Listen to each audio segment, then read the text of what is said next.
You're listening to the Fitzy and Whipper podcast. Can we talk about Aaron and Jenny? They've been together for 11 years now, married for 11 years. They're a lovely couple, and he's got a great job. She has as well. Their hobby on the side, it's not cycling, it's not art classes, they like to go to certain parties, swinger parties. And you know what? They love it. You know, it's a great community. We've got some great friends in there as well. You know, it's our... You know, during the week, quite conservative during the week, and on the weekends, it's our time to let our hair down.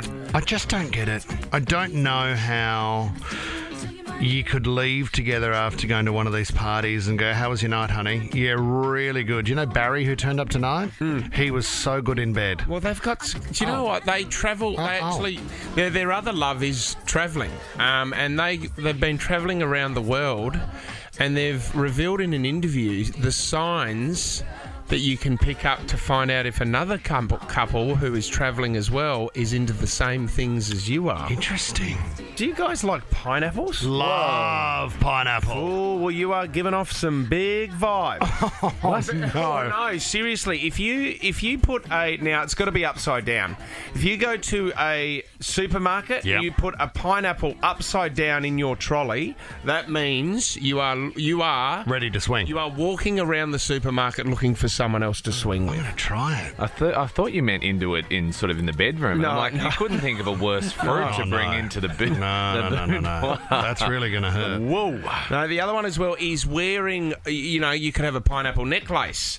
She said we went to Cancun, Mexico once, and there was a woman in a full-on pineapple dress with pineapple shorts and a pineapple shirt. So we went up to her and she said, thumbs up, I'm all yours. She was straight into it. The second date I ever had with Lisa, we met somewhere in the Rocks for a restaurant. She'd been at a work event. She turned up with a pineapple. What?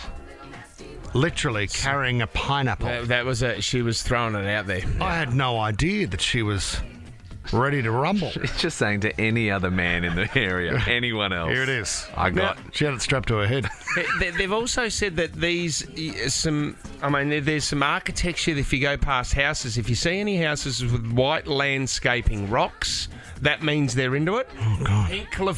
Pink flamingos. Really? Now, that's a Palm Springs kind of thing, isn't it? Yep, big time. Well, they must be in this swinging as well. So a little bit like the shoes dangling on the electrical wire outside the house can represent, hey, drug house.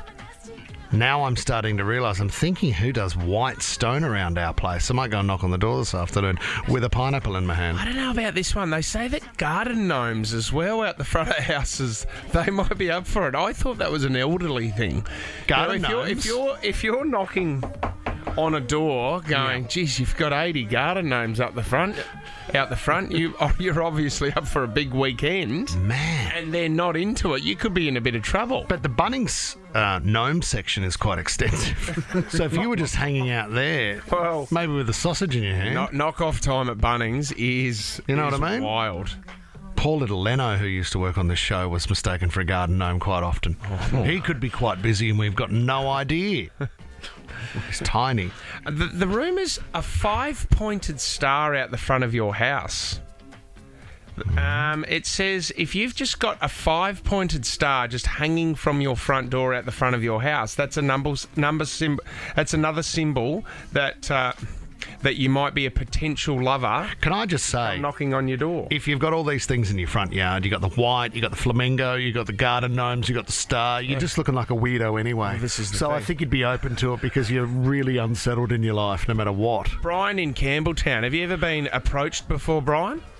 Yeah, mate, believe it or not, it's not exactly I don't got much experience in swinging, but yeah, I had a friend, you know, he's about 2 years ago, but something you definitely would not forget, and he's approached me and asked me, he wanted to test his partner and just see if she was more or less keen for a three-way, and it was a test of loyalty, and unfortunately, she failed the test.